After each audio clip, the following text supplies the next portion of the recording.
a dash cam that records the front, the rear and the interior of your car with smart features to match. That's the 70mi dash cam, and we're putting it to the test in this video. We're filming forward, we're filming backwards, filming everywhere.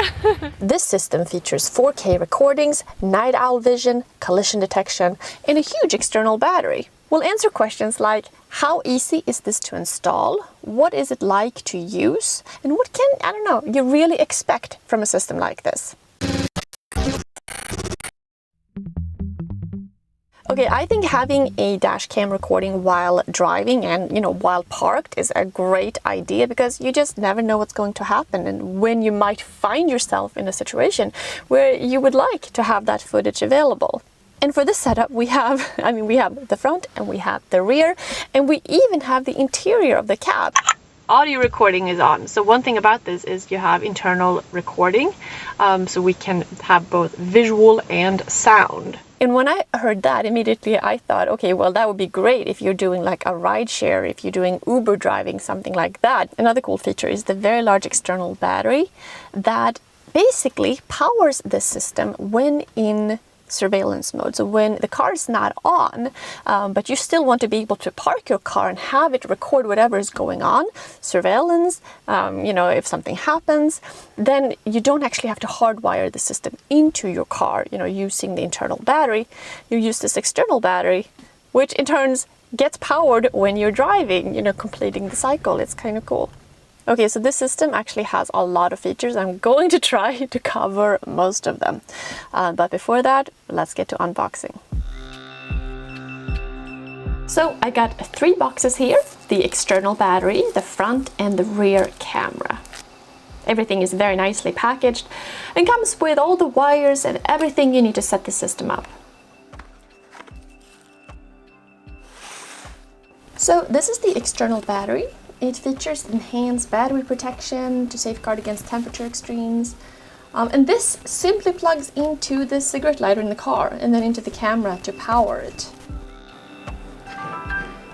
Okay, so screen switching, internal cam switch, download the app. So this is going to be for the charging. What a nice convenient system. Look at that. So we run the rear camera cable along the top edge of the windshield, starting from the front. Then you clean the mounting area on the rear windshield and attach the rear camera securely and connect the cable to the front dash cam module. Next, we'll need to connect the USB power cables. These are Type-C cables that supply power to the main dash cam unit. We route this cable along the passenger side windshield, tucking it along the trim down to the glove compartment. To install the power supply, we place the external battery pack inside the glove compartment, then connect the dash cam's power cable to the battery. And now we use the parking surveillance module to route power from the battery to the car's 12-volt accessory board. We need to attach the front camera as well. So, clean the front windshield and attach the provided mounting bracket. The front camera unit will secure to it. So, mount the front camera and display screen, plug in all the cables and insert the micro USB card. Finally, we turn on the car's ignition. The 12-volt accessory port powers the external battery, which in turn provides 5-volt output to the cameras and main screen. So now we have the system installed here, and we can go driving, and it will automatically record our front, our back, and the interior if we choose to. There are 4 buttons here that you can use to control. So we are currently recording. Internal recording cam is on.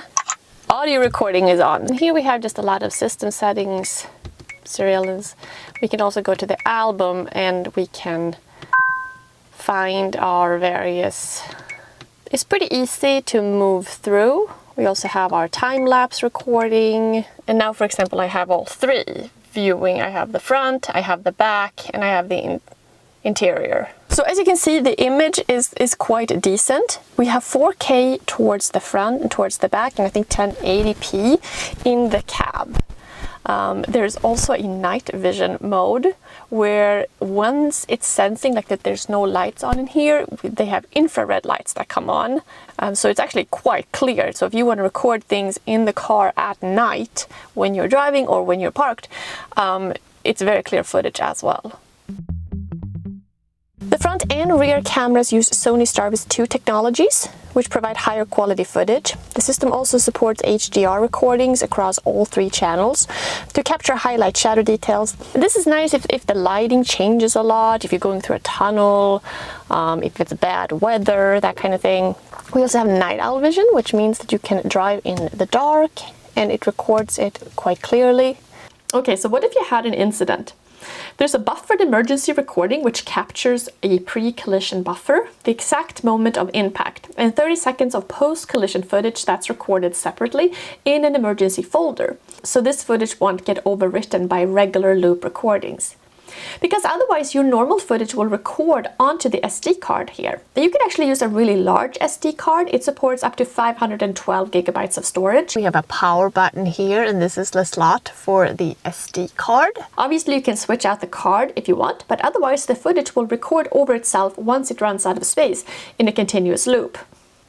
In terms of parking surveillance, the system is using something called the 70-mile LumiVision, which basically ensures clear visibility around the vehicle in near total darkness. There's also a smart parking guardian mode, where all 3 channels work in sync to guard your vehicle when parked. Basically, it's using AI to detect when people are lingering near the car, and once the front camera identifies someone suspicious nearby, it will automatically activate all 3 channels to simultaneously start recording for 30 seconds. Similarly, in parking mode, upon detecting a collision, the G sensor activates all 3 channels to record a 30-second video. So in the case of a break-in or a hit and run, you'll have multiple angles recorded. To save space when in parking mode, the dash cam captures footage in a time lapse with footage at 1 frame per second. By doing that, it can compress every 15 minutes of video into just 1 minute. There is an app related to this, and it contains a lot of information. You can control settings, view footage, and monitor the battery usage. Through the app, you can also track the location of the car using the built-in GPS. There's also an instant app alert, so if something happens to your car when parked, it will send you an alert. Other features include super sensing ADS system that can warn you in advance of driving hazards, lane departure, etc. The system also has multi-language voice control if you want to tell it to take a photo or turn on the audio, for example. We also have fast download speeds with upgraded Wi-Fi, so you can download a 200 megabyte video in just 5 seconds.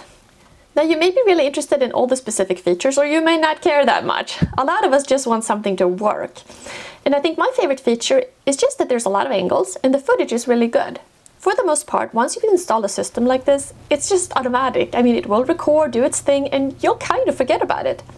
But then you never know, one day something may happen and you'll need that footage for an insurance claim or something else. And then it's just nice to know that you have it and that it's legible and of good quality. Big pro otherwise is it's pretty easy to install, and the large battery will enable you to have parking surveillance without having to do any hard wiring to your car, which to me just sounds really annoying. So let me know if you have any questions in the comments below. Thanks so much for watching, and I'll see you soon. Bye.